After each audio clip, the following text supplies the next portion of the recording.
Welcome to WW2 Heroic Tales, where true stories of courage, sacrifice, and extraordinary heroism come alive from the darkest days of World War II.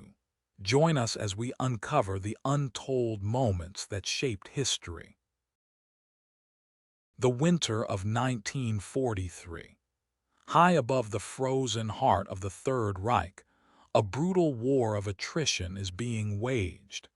This is the domain of the United States 8th Air Force and its fleets of B-17 flying fortresses. Their mission is strategic daylight bombing, a costly and terrifying doctrine aimed at crippling Germany's industrial might. But the cost is measured in steel, aluminum, and young lives. For the bomber crews, every mission is a journey into a maelstrom of anti-aircraft fire and enemy fighters. The skies over targets like Bremen, Hamburg, and Schweinfurt are a statistical nightmare. A crewman's chance of completing his 25-mission tour is perilously slim.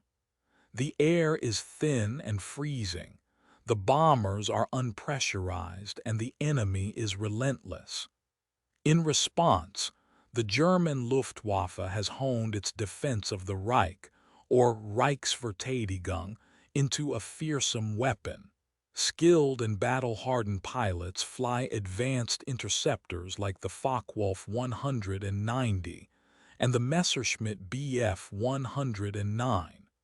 Their task is simple and brutal. Destroy the Wehrmacht, the four-engined terror bombers, at any cost.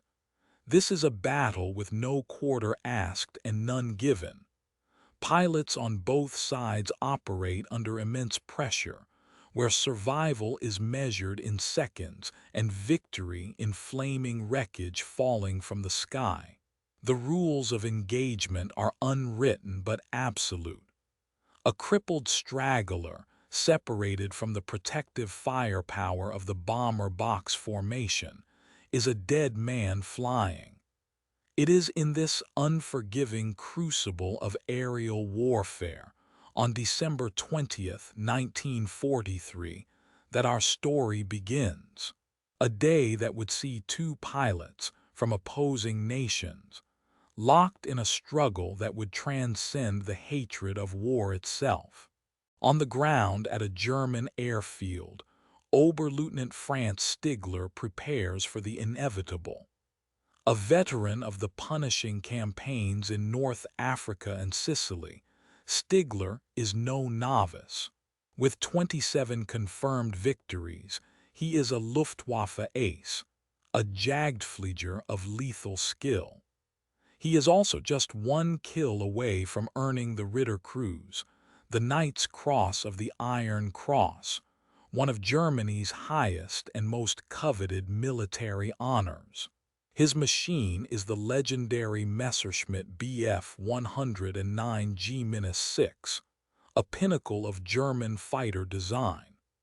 Powered by a Daimler-Benz DB605 engine, it is fast, agile, and heavily armed with a 20 cannon firing through the propeller hub, and two 13 machine guns mounted atop the engine cowling. It is a weapon designed for one purpose: to climb rapidly and tear bombers from the sky. As his ground crew refuels and rearms his aircraft, Stigler carries the weight of more than just the coming battle. He is a warrior bound by a personal code, an ethos instilled in him by his former commanding officer, Gustav Roedel. Roedel's words were clear: honor is everything. You fight with chivalry. You follow the rules of war. You fight to the last, but you never fire on a helpless man. He told Stigler that if he ever saw him shoot a man in a parachute, he would shoot him himself. For Stigler, this was not just advice, it was a creed. He had seen the horrors of war, the loss of his own brother, August, also a Luftwaffe pilot, earlier in the conflict. He understood the grim reality of his duty, but he refused to let it extinguish his humanity. He was a hunter, a defender of his homeland, but he was not a murderer. As the sirens wail, signaling another inbound formation of American bombers, Stigler climbs into his cockpit. He is focused, determined to claim his 28th victory and the medal that awaits. He has no idea that the choice he is about to face will define him not as a decorated ace, but as a man of honor. Thousands of feet above and hundreds of miles away, Second Lieutenant Charles "Charlie" Brown sits at the controls of his B-17F flying fortress. At 21 years old, the farm boy from West Virginia is about to lead his crew into combat for the very first time. Their aircraft, serial number 42-3167, has been christened Ye Olde Pub. It is one of nearly 13,000 flying fortresses that would be built, a marvel of American engineering designed to fly high, absorb incredible punishment, and fight its way to the target and back. The B-17F was a formidable weapon system. It carried a bomb load of several thousand pounds and bristled with up to 1350 caliber Browning M12 machine guns, earning it the Flying Fortress moniker. Its four Wright RMS-1820 Cyclone radial engines gave it the power to operate at altitudes above 30,000 feet. But for all its strength, it was vulnerable. The mission for the 379th Bombardment Group on this day is a daunting one. Strike the Focke-Wulf aircraft production plant in Bremen. Bremen is one of the most heavily defended cities in Germany, ringed by hundreds of 88 and 105 anti-aircraft cannons, and protected by the elite fighter wings of the Luftwaffe. As the engines of Ye Olde Pub roar to life in the frigid English air, the 10-man crew goes through their final checks. The temperature inside the uninsulated fuselage will soon plummet to 50 degrees below zero. Each man knows the odds. They have seen the empty bunks in the barracks, the silent tributes to crews that did not return. But they are young and they are here to do a job. For Charlie Brown, the weight of command is immense. The lives of 9 other men are in his hands. As he eases the throttles forward and lifts the heavy bomber into the gray morning sky to join the vast aerial armada forming up, he has no conception of the ordeal that awaits them. Their journey into hell is about to begin. The bomber stream stretches for miles, a river of silver and olive drab against the high, cold blue. As Ye Olde Pub and the 379th Bomb Group approach the German coast, the sky ahead begins to curdle with black smudges. Flak, the German anti-aircraft gunners have found their range. Each puff of smoke represents a timed explosion, sending jagged shards of hot metal tearing through the air at supersonic speeds. Inside the bomber, the concussions are violent, jarring jolts that feel as if the aircraft has been struck by a giant's hammer. Suddenly, a shell explodes perilously close. The plexiglass nose cone of Ye Olde Pub shatters, and a blast of Arctic air, at hundreds of miles per hour and 60 degrees below zero, rips through the forward compartment. The navigator and bombardier are exposed to a wind so cold it can freeze flesh in seconds. Almost simultaneously, Another flak burst hits the starboard wing. Engine number 2 sputters, oil pressure dropping as shrapnel severs vital lines. Brown fights to keep the damaged engine running, but it's a losing battle. More hits riddle the fuselage. The hydraulic lines are damaged, and the electrical systems begin to fail intermittently. Despite the damage, Brown holds his course. Their duty is to deliver their bombs on target. He struggles to keep the wounded bomber in the tight, protective formation. The minutes on the bomb run are an eternity. The plane is sluggish, unresponsive, and bucking in the turbulent air. Flak continues to pound them. Below, the city of Bremen is obscured by clouds, forcing them to target a secondary objective. Finally, the bombardier calls bombs away, and the payload is released. Ye Olde pub lurches upwards, lighter but critically wounded. The damage has slowed them down.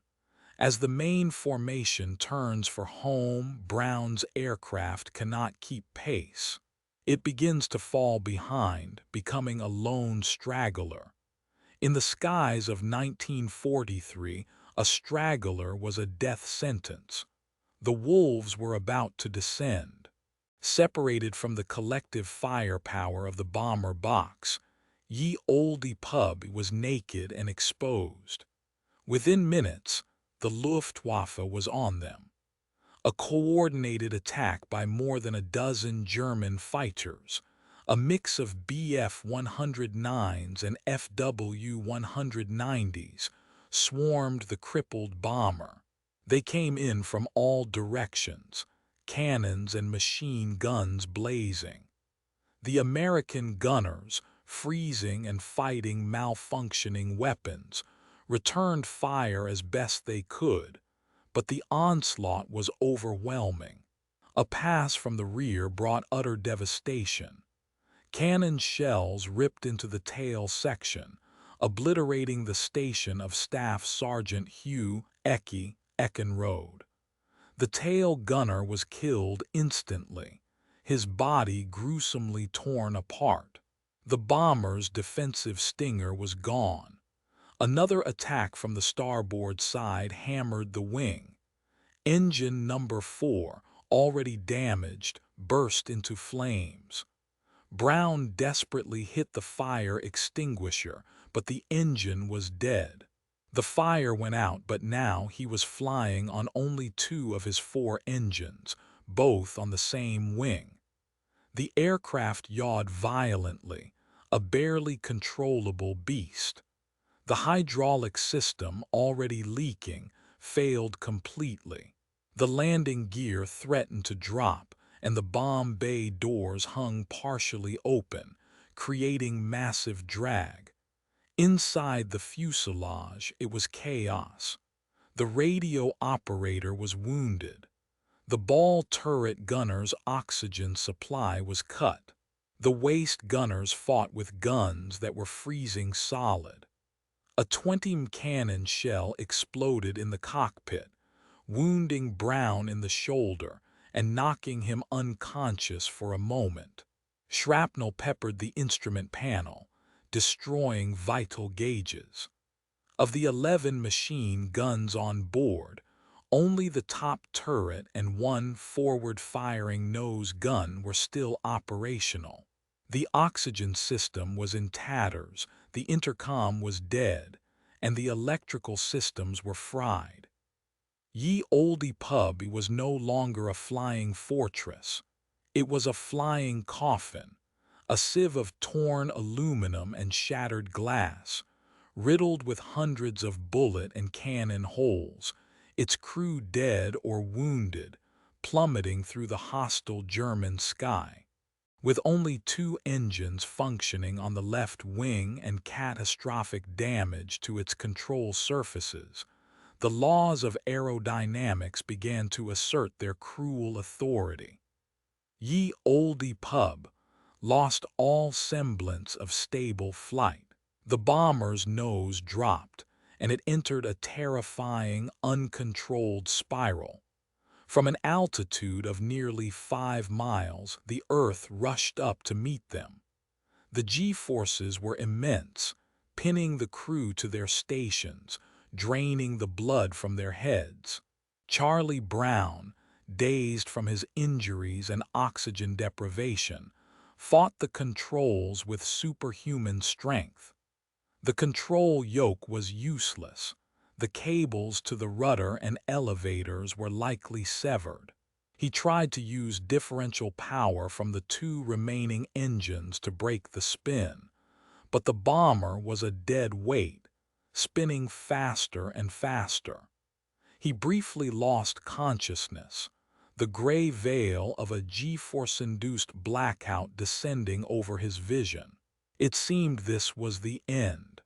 But fate, or a miracle, intervened. As the denser air of the lower atmosphere rushed past the torn wings, the bomber's descent began to slow. Brown came to his senses at just a few thousand feet above the ground. He had no memory of how, but he had somehow managed to pull the plane out of the deadly spiral. The B-17 was flying level, albeit barely. They were deep inside Germany, alone and completely lost. Every system was shattered. Most of his crew were injured, one was dead. The compass was destroyed, and with the nose cone gone, navigating by sight was nearly impossible in the winter haze. He had no idea which way England was. He was simply flying, trying to keep the ghost of an airplane in the air. It was at this moment of absolute desperation that another aircraft appeared off his wing. It wasn't an American escort. It was the shark-like silhouette of a Messerschmitt Bf 109. The German fighter was so close, Brown could clearly see the pilot in the cockpit. The final act, it seemed, was about to play out. Franz Stigler was on his way back to base, low on fuel and with a jammed cannon. He had already scored 2 victories that day against other B-17s. As he scanned the sky, he saw it. A lone, crippled American bomber flying low and slow, practically inviting a final, fatal blow. This was it. The 28th kill. The Knight's Cross. A gift from the gods of war. He banked his Bf 109 and positioned himself behind the bomber, lining it up in his gun sight. His thumb moved to the firing button, but as he drew closer, something gave him pause. The bomber wasn't firing back. Its tail guns were gone, the entire section shredded. He eased off the attack run and decided to get a closer look, a standard procedure to confirm a kill. What he saw stopped him cold. It was a sight he would never forget. The B-17 was not just damaged, it was anatomized. He could see clear through the fuselage, great gaping holes revealing the internal structure. The skin of the aircraft was peeled back like a gruesome metal filigree. He pulled alongside the waist section and saw the gunner, slumped over his weapon, his flight suit stained dark. He flew past the shattered ball turret, then drew level with the cockpit. Through the mangled remains of the nose, he could see the crew, some wounded, desperately trying to help their comrades. And then he locked eyes with the pilot. He saw a young man, no older than himself, terrified but resolute, his hands locked onto the controls of his dying machine. In that instant, Franz Stigler's world shifted. This was not an enemy aircraft. It was a collection of dying men. His mentor's words echoed in his mind. You never shoot a man in a parachute. To Stigler, these men were already in their parachute. To shoot them down would not be an act of war, it would be murder. The Knight's Cross meant nothing. His honor meant everything. He made a decision that defied his orders, his country's expectations, and the entire logic of total war. He took his finger off the trigger. Inside Ye Olde pub, confusion turned to sheer terror. The crew watched as the German fighter slid into position just off their left wingtip, so close they could see the pilot's face. The top turret gunner, his guns still functional, swung his .50 calibers around to bear on the Messerschmitt. Charlie Brown yelled for him to hold his fire. He didn't know what the German pilot was doing, but provoking him seemed like suicide. Franz Stigler, seeing the terror in their eyes, knew he had to communicate. He made hand gestures, pointing down, trying to tell them to land their crippled aircraft at a German airfield where they would receive medical attention and become prisoners of war. Brown, disoriented and distrustful, shook his head. Stigler then pointed towards the coast and gestured towards the northeast, towards neutral Sweden, a much shorter and safer flight. Again, Brown didn't understand. He had one singular, desperate goal: to get his men home to England, no matter how impossible it seemed. Stigler understood. He saw the grim determination in the young American's face. If he couldn't convince him to land, then he would have to do something even more unthinkable. He decided to become their escort. He settled his Bf 109 into a stable formation on the bomber's port wing. He knew that German anti-aircraft batteries lined the coast ahead. A lone, low-flying B-17 would be an irresistible target for them. But a B-17 flying in formation with a German fighter would create confusion. Flak gunners were trained never to fire near one of their own. Stigler was using himself, his own aircraft, as a human shield. This was an act of profound risk. If he were seen by another Luftwaffe pilot, he would be reported. If his actions were discovered by the High Command, he would face a court-martial and likely a firing squad for treason. Yet, he held his position, a guardian angel in the livery of the enemy, guiding the shattered American bomber through the final, deadly gauntlet of German defenses. Together, the two enemy aircraft flew towards the coast. For what felt like an eternity, the strange, silent partnership held. The flak batteries on the ground remained quiet, their commanders presumably baffled by the sight of a German fighter escorting an American bomber. As they passed over the coastal fortifications and reached the open, gray expanse of the North Sea, the immediate danger from German defenses was over. Franz Stigler knew his duty was done. He was critically low on fuel and had a long flight back to his base. He maneuvered his Bf 109 one last time, pulling up alongside the cockpit of Ye Olde pub. He looked across the few feet of empty air at Charlie Brown. He gave the American pilot a slow, deliberate soldier's salute. Brown, stunned into silence, could only watch as the German ace banked his fighter away, dipping a wing in a final, silent farewell before turning back towards the continent and disappearing into the haze. The crew of Ye Olde pub was alone once more, but they were alive and over the sea. The 250-mile journey back to England was a brutal ordeal. With only 2 engines and massive structural damage, the bomber flew precariously close to the waves. They threw everything they could overboard to save weight. Brown flew the aircraft while his co-pilot navigated using only the sun. Miraculously, they made it. They spotted the English coast and put down at RAF Seething, the first friendly airfield they could find. The bomber was so badly damaged it would never fly again. During the debriefing, Brown recounted the entire unbelievable story.